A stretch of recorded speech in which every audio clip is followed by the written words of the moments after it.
Hello everyone, welcome to JSP Ambience Luxury. My name is Jenny. I am the owner and creator of JSP Ambience Luxury. Today is our segment called The Strength of a Woman, and I have today with me my beloved friend Miss Sharon. So she's going to be answering our questions. And you think I talk, she talks more than me, but she's a well of wisdom. So we're going to be sucking from her today, and we're already heated before we came online. So bear with us and just get your wine. We have our wine here. Get your wine, your drink, or your coffee, and just watch. It's gonna be exciting. So, Miss Sharon, the first question we have today is: so I have a friend who said that we women should learn how to respect men. Then I asked him, I said, what do you mean by respecting a man? He said, by not touching our phones. Don't look into our phone. That's number one way you should respect a man. But my thing with him is, if you are doing the right thing, a woman shouldn't be going into your phone to look into your phone. So I don't know if that is called respect. Are you respecting your woman, or you're disrespecting your woman? Is that... Okay, so to me, the going through the phone thing, the only reason why a woman would feel that it's necessary for her to go through a man's phone is if she feels something is going on. Okay? Now, that's a problem in itself. Yeah. That has to be addressed. Because if you're comfortable with the relationship and none of that, or you don't feel no kind of way, that wouldn't even be a topic. Yeah. You understand? Now, when men are so struck on, oh, that's my privacy, don't go through my phone, that you shouldn't do that, they dirty. Yeah. You understand? That's them being worried that they're going to be caught. So they use that as a tool to say, okay, well, you're not respecting my boundaries, you don't have boundaries. Okay. Case in point, if that happens with a man, men are just as nosy as women. Yeah. More so. But they try to manipulate it to make it seem like something. So no, I don't think that. I think that's a cop-out. You know, I don't feel anybody has the right to go through anybody's stuff. You know, but in the same token, I should be more comfortable not even want to do it in the first place. So, you know, I don't think that's respect. I think that's a cop-out. I really do. I just do. And I watched this comedian. He's a Nigerian comedian who was saying that all he needs from his wife is obedient. He wants his wife to be obedient to him. Okay. I'm like, wow, you want your wife to be obedient to you? I don't know. Yeah. I have a problem with that word. Yeah, without I'm word. not a dog. Oh, then he said, when I want my wife to jump, I want her to jump. When I want her to run, I want her to run. So I'm looking like, is a master-slave kind of relationship. And, you know, that's what we used to have back at home during, you know, our parents, our grandparents' era. You can't talk when men are talking. You can't talk when your husband is talking. So they bring that to this, you know, this generation now. Yeah, that, first off, the obedient word, I'm not an animal. Yeah. Okay, I'm not a dog. And if you want somebody to jump when you want them to jump, if you want somebody to be obedient, then get a pet. Yeah. Okay. Yeah. Once you get a pet, you can have them tell you, do whatever you want them to do, whatever. I can just do that. But I'm a woman, and we as women want the same respect that we give. Okay. And this is a day and age where respect is a big thing when it comes down to relationships. Yeah. And it seems like it's always one-sided. Yeah. You know, and that's not how we live. We all come from different backgrounds, cultures, and different things. So when you come together with somebody that wasn't raised under your, whether it's a different culture, different sex, obviously, or whatever, you have to come together and compromise in every relationship, no matter what. That obedient respect, I guess, what he would get is somebody that say, okay, I'll jump when you want to jump, because it's all about money. Money, what they can get. It's not going to be anything but that. If he's okay with that, then he's good. That's all he's going to do. Yeah. Okay, number 2 question is, how do we women stop fighting ourselves and start building ourselves up? How do we stop fighting ourselves when a woman maybe buys a house or buy a car, the friend is jealous, or family member is jealous of her? How do we stop fighting ourselves, but rather start building ourselves up, being happy with one another, each other? So that's an individual situation with the person itself. A lot of times people are jealous of someone else, what they achieve, not realizing whatever you achieve, somebody else could achieve. Yeah. But a lot of people are lazy. So the best thing is, like, for me, we're all, first of all, as women, we already have issues, in this society. And once we fight each other, it becomes even worse. Yeah. There's enough for everybody. Yeah. There's enough love for everybody. There's enough success for everybody. And if you're my friend, you're supposed to be just as happy as I am for doing something. Yeah. You understand? Yeah. And if we're friends and you need help with something or trying to get your business, then you can learn from me. I can help you. I assist you. That's what friendship is. But once we start building each other up, we will be undefeatable. Yeah. We will be proud. But that's an individual situation. That's a person situation. Yeah. Not everybody is like that. So they have to tap into themselves Yeah. and figure out, okay, let me get my life together Yeah. because this is not cool.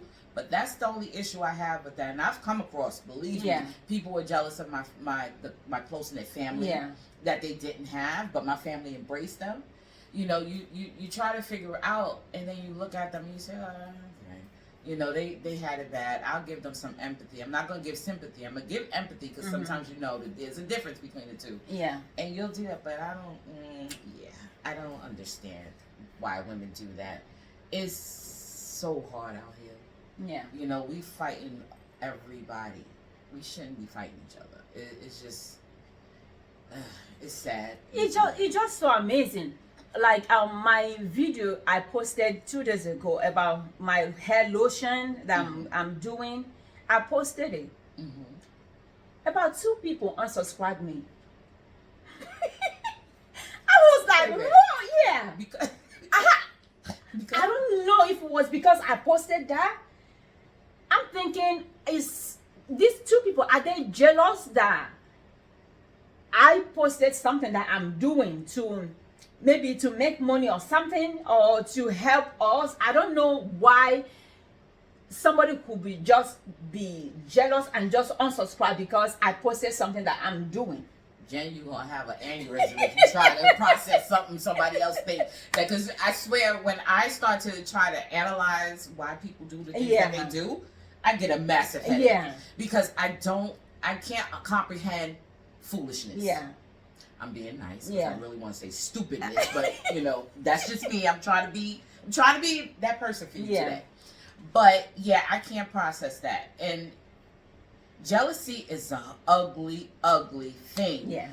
And the problem with it is the only reason why somebody's jealous because they're looking from the outside in. Yeah. They don't know the struggles you took to get to where you are.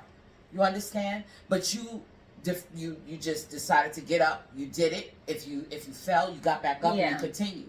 You have people that are faint at heart, meaning that they'll turn around and they'll try something, they'll get a no, and then they'll crumble. Yeah. And they'll think that's the end all. So when they see somebody get something good, they're like, oh, yeah, she thinks she all that. Yeah. That's their biggest thing. She thinks she could do this. No, I'm thinking about what I'm doing for me. You must think I'm all that. Oh, yeah. Because I didn't put that out there in the atmosphere. That's what you believe. So that's something that you need to work on, not me. And I always keep it moving, but I laugh and I just keep things going. I laugh because it's funny to me. Yeah. It's sad and funny at the same time. So just because laugh. When I saw that, I was like, okay, whatever. Then within 2 days later, 3 people subscribed. So it didn't feel. So look, you lost 2, gained 3. You get the- So you see, you came up again. You keep coming up. So now they see you get them something else to be mad at. You keep coming up. You lost 2, gained 3. Okay, well bye. Sayonara. Yeah, we should just stop fighting ourselves. Be happy with one another. And if there is something that somebody is doing that you like, then you can ask questions. The person can teach you, so you can also do that. But you don't just sit down in your own house and looking at what people are doing. Then you are jealous of them. There is abundance, like you said, abundance of wealth out there. If you are inquisitive, God will bring it to you. Exactly. People will help you to accomplish your goals. The thing is, you are jealous of people because maybe you don't even have goals and visions and dream of yourself. Because if you have, then Exactly. You hit the nail on the head with that one. You hit the nail on the head. And you said something, you can ask questions. Now, like you said in the beginning, I do talk a lot. I've always, when I was young, they used to be like, Shay, would you shut up? You know, I'd be like, wow, I'm a kid. Like, I didn't say that because I didn't know that then, but now as I'm older, I'd be like, Dad, it was rough. But, you know, I am very analytical, and I've always been. So I like to, I think a lot, and I ponder, and I like to express a lot. But you said something about they can ask. Yeah. I grew up with, you know, a motto of my family, you know, saying a closed mouth don't get fed. Wow. A closed mouth don't get fed. If you don't speak up, change will never happen. I have to write that down. Yeah, a closed mouth don't get fed. Oh, hold on, I have to write that. A closed mouth don't get fed. Don't get fed. Wow. I grew up with that, and I actually, to this day, use that, because when I say my job, if I don't know something, I'm always willing to learn something new, because I want to become an asset, not a liability. And the more you learn, the more important you become, and the more of an asset you will be. So I try to learn every facet of my job, and then some. So I ask people, I'll go to another department and ask them something, and because I'm so humble with it, everybody is always willing to help. And that goes for your friends or anybody that's trying to do something. It may not be the same thing you're doing, but say for instance, to start a business, where do I begin? You know that firsthand because you have them going on, which I don't know how you sleep, because just by you make me tired. I was talking to my husband the other day. I was like, I don't know when she sleep. How do you have like 18 jobs going on, different things happening? I'm like, okay. I said, you know, I want to be like her when I grow up. Even though I'm old, I want to be like her when I grow up, because I'm already tired. But yeah, that's a life lesson. The closed mouth don't get fed. You know, for me, I don't look at my job as job. I look at them as fun. You know, I look at them as, even I remember somebody asking me, don't you get tired of braiding hair? Is it hard braiding hair? I said, no, it's not hard braiding hair. What is hard for me is dealing with the customer. I said, because when you have a nice customer, 8 hours could be like 2 hours. But when you have a nasty customer, 2 hours could be like 100 hours. So it's not, it's not the job, is who you are, you know, rapport with. And they said when you change the way you look at things, the things you look at change. So when I do my candle, my soap, and my YouTube channel, I don't look at them as, oh man, I have to do this all over again. Oh man, I look at them as, you know, having fun, because it's therapeutic for me, you know. So that's how I look at it. So don't look at things as if they're, oh, I gotta go do this job. Look at what the job is doing for you, paying your bills, paying your mortgage. Look. Okay, so I'm gonna be 51, right? Ooh. I look good, I know. I need to take some of. I need to take some of your blood. I will put in my. I'm gonna be 51. I'm a grandmother. My son has 2 sets of twins.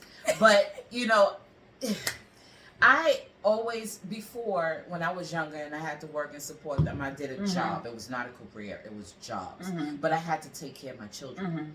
And you know, money started to come. The jobs that I did, money started to come. So you get complacent, because now I'm taking care of 2 children, you know, financially by myself, and I need the money, and I get stuck, right? And you always get stuck, and those are jobs. What I started to do to make it a lot easier for me in my mental is something similar to what you said. I was thankful. I just kept saying, I'm thankful. I'm thankful that I can get up. First of all, I'm thankful for God waking me up in the morning. That's one. So right there, that puts a smile on my face, because I didn't have to wake up. I'm thankful that I have a job to go to pay my bills and support my family.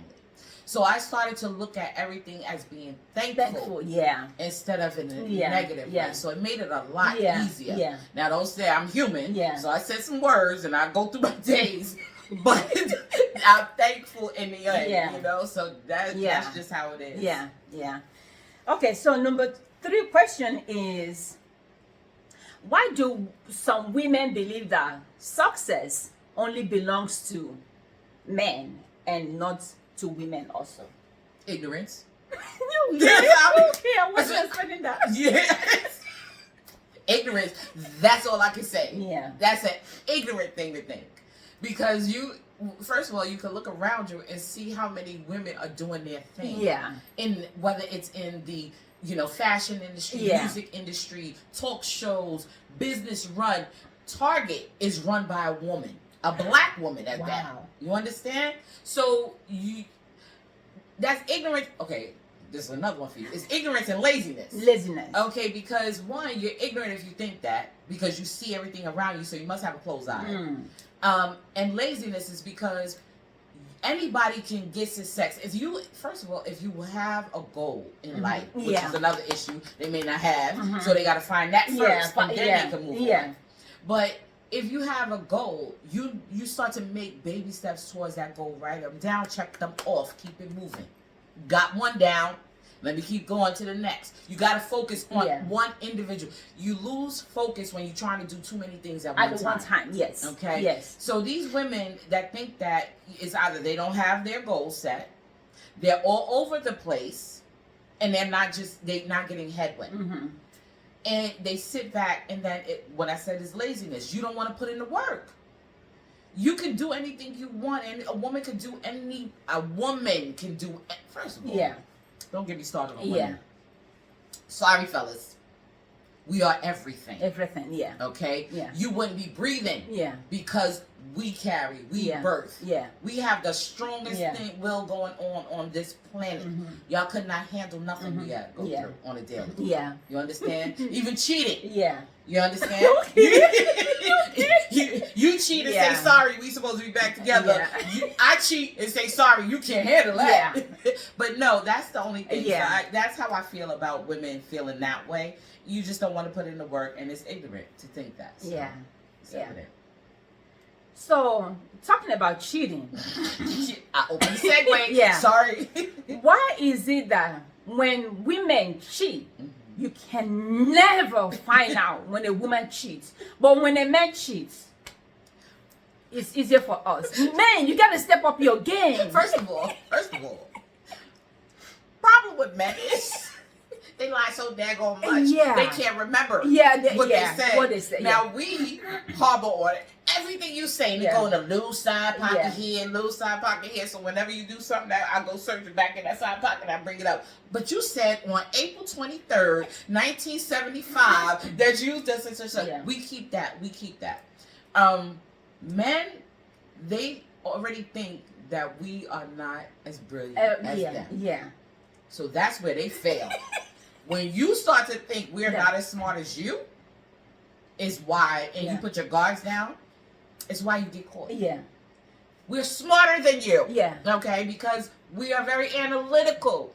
So just think that. And no disrespect to men. Because not all men, treat women like that and cheat and do stuff like that. No respect. This is fun, but there's some truth in it as well.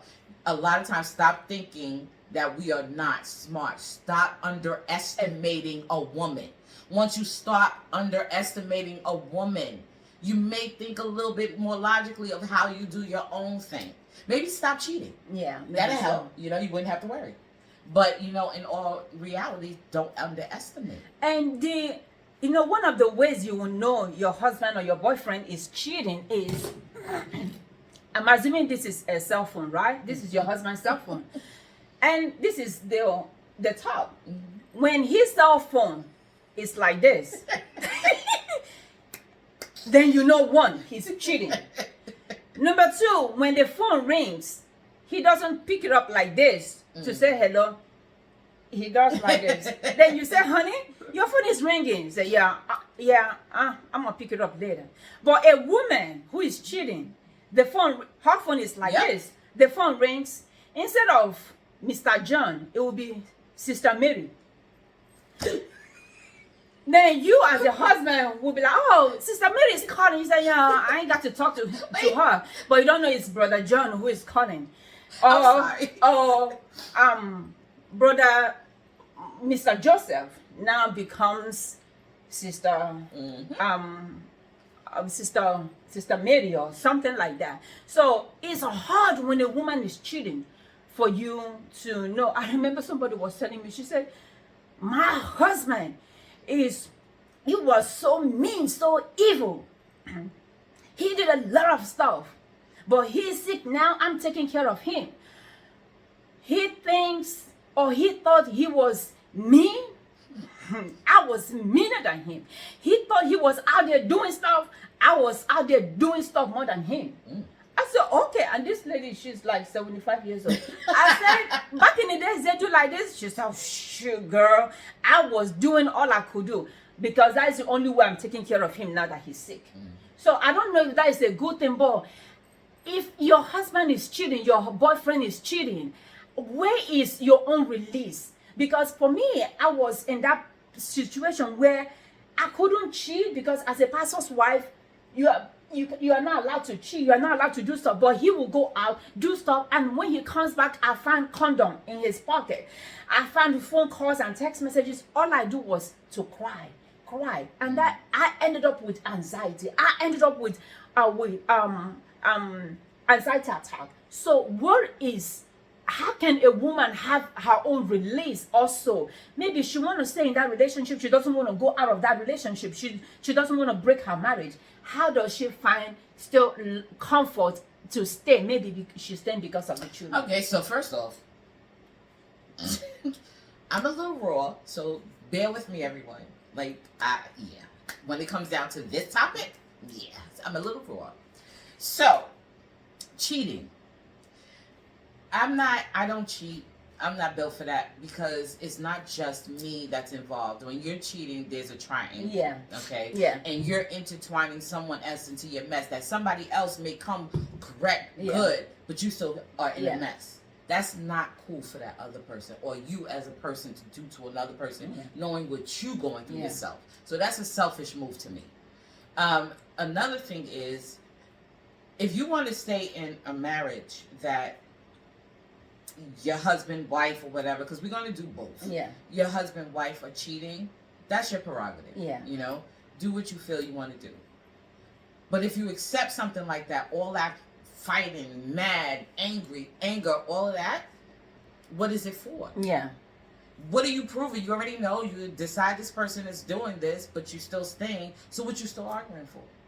So that's an issue that I have right there. It's like you're staying in a mess, but you still want to complain about the same mess that you decide to stay in. Make a choice and move past it. I have a problem with that. Now, men, y'all make it so obvious. Yeah. Okay, when you cheat. You make it so obvious because you're nervous. Your whole body language changes. Yes. Your you when you start to double up on your, it's like I ask you a question and you were like, huh? That huh? Is you trying to transition, trying to think of something real quick to say. Another word they use is what had happened was. Then you know, like, okay, so you sitting here trying to build your story. Yeah. Okay, so okay. Yeah. And another thing I used to hear when growing up, when somebody said huh, this is how my grandmother used to say, if you could huh, you could hear. Because that means you know I said something. So you heard me. Yeah. But you're trying to buy time. What did you say again? If you could huh, you could hear. If you could huh, you could hear. Because you heard me. Yeah. Now you're trying to act like you heard me, but you didn't understand me. Another thing is they ask you the question back. Those are all things, because that's their brain. Yeah. Trying to say, oh, how quick can I put, what can I say? What can I say? Yeah. So, you know, it's just messed up. I don't feel that, you know, if you cheat, I cheat. That back and forth. You know, I think that back and forth is ridiculous and is unhealthy on so many levels. Because if you're out there cheating and sleeping with someone and going back to your partner, there's so many risks. I don't care what you say, you wearing a condom or whatever the case may be. Things, accidents happen. It happen. Yeah. Okay. Yeah. To prevent an accident, prevent the cheating. Just do that. You know, if you feel that you need to cheat and something that you're missing, because everybody loves the newness. Newness is good. So when you meet somebody new, she listens, she loves, she don't give you no freedom because y'all just back and forth a little bit. You just met, but that newness gonna wear off. Well, so I have a friend of mine.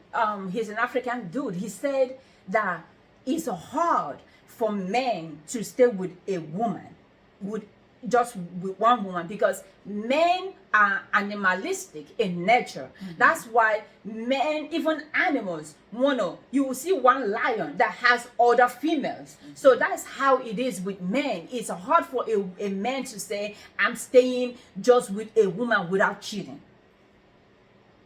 I believe you because I hear that all the time. Yeah, so but my answer to him was, then you have to go to animal kingdom.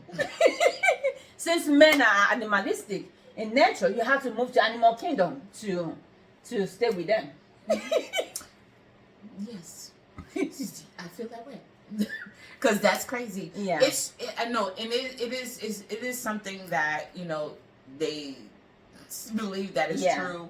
They're predators. I call them predators. Yeah. Because obviously, if it's not for a man, we can't reproduce. Yeah. You understand? So they are put on here for some reason. Yeah. So I can understand that. But my issue with that is, why say you're in a monogamous relationship if you know you're not going to be in one? Yes. So it's an easy way out of that where nobody gets hurt. Be truthful up front. Mm-hmm. Don't sell somebody a fantasy or a dream that you don't believe is true. That you know you're not going to keep. I can respect a man to come to me and say, well, I'm not trying to be in a monogamous relationship. I'm still going to see other people. How can I be mad at that? I respect that because you respect me enough to tell me up front. So I can't expect more from you. But when you tell me something that's not true, I'm going to expect what you tell me. And I'm going to hold that close. Now, if you turn around and mess that all up, then we have a problem. Yeah. But be truthful, and you wouldn't have that problem, man. If you just do that, it will put the cards on the table. Yeah. So number 3 or 4 or 5 question, I don't know where we are now. The next question is marriage for everyone? Heck no. I was going to say it, but I forgot. You broke my heart. How you say marriage is not for everyone? I'm heartbroken now. No, it's not for everyone. Okay, let me tell you how this works.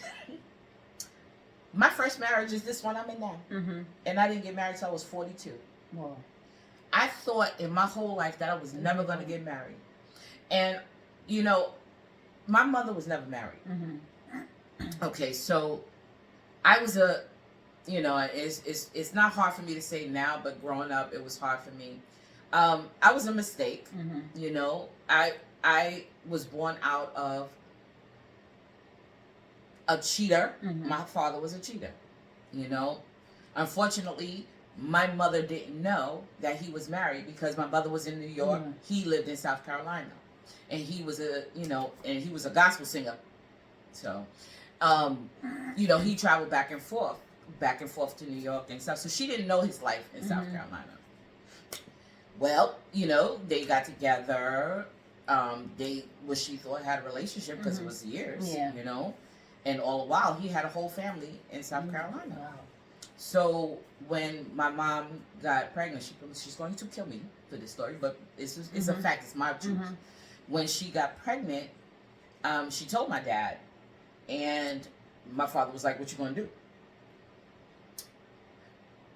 And my mother was like, "I'm going to have my child." And he was like, "Well, no, Still didn't tell her. She found out after the fact that he was married. So my mother said, you're going to do what you need to do, and I'm going to do what I need to do. You don't have to worry about us. Yeah. When I have this child, I'm having this child for me, not for you. Now, this man was married with a family. And he's still out there doing what he was doing and involved someone else. So my uncles were my father. My father was never my father. You understand? And I look at the marriage between my aunts and uncles. And I'm like, oh, okay, so that's good. Well, my mother's never married. And she did everything. And she handled everything. So it's not that you need the man, it's that you want the companionship. Yeah. But then I also noticed that people will be in marriages for 50, 70, 40, 30, 20 years, but they still have people on the side, and they just be like, oh, you know how they are, they just do them, I'm going to do me. What kind of marriage is that? You understand? If you're not going to be married to that person and have that respect what's the point of it? So that's why I don't feel marriage is for everybody, because to me, sometimes it seems like people get married for the word, the marriage. Not they get married for the wedding and the name of it, but not the actual work of it. Yes, ma'am. You understand? So what's the point of getting married? Of getting married, It's not for everybody. I thought I was never gonna get married. I was actually fine with that. I was like, and then, you know, this man creeped up and, you know, I ended up getting married. But, you know, it'll be 8 years next month. Wow. So, you know, it's kind of cool. But I don't think it's for everybody. And I think people need to stop marrying just for the sake of marrying. And understand that marriage is one thing, but the work of the marriage is something totally different. Yeah, different. And if you're not going to work on the marriage and you're not going to compromise, do what you need to do to make your marriage and sustain your marriage without having to go outside your marriage, then why get married? I just, So, ladies, this is going to be our part 1. So we're going to have to do part 2 because we need to take a break and get something to drink. Yes. Or maybe even eat a bowl of rice. Don't. I don't want to drink too much, because next thing you know, I'm gonna be talking. They're gonna be like, "Did she say that?" Jen, don't ever ask her back. Don't ever. So until we meet again, remember that the Lord is the strength of a woman, and nobody's gonna love you more than you love yourself. Bye. Bye.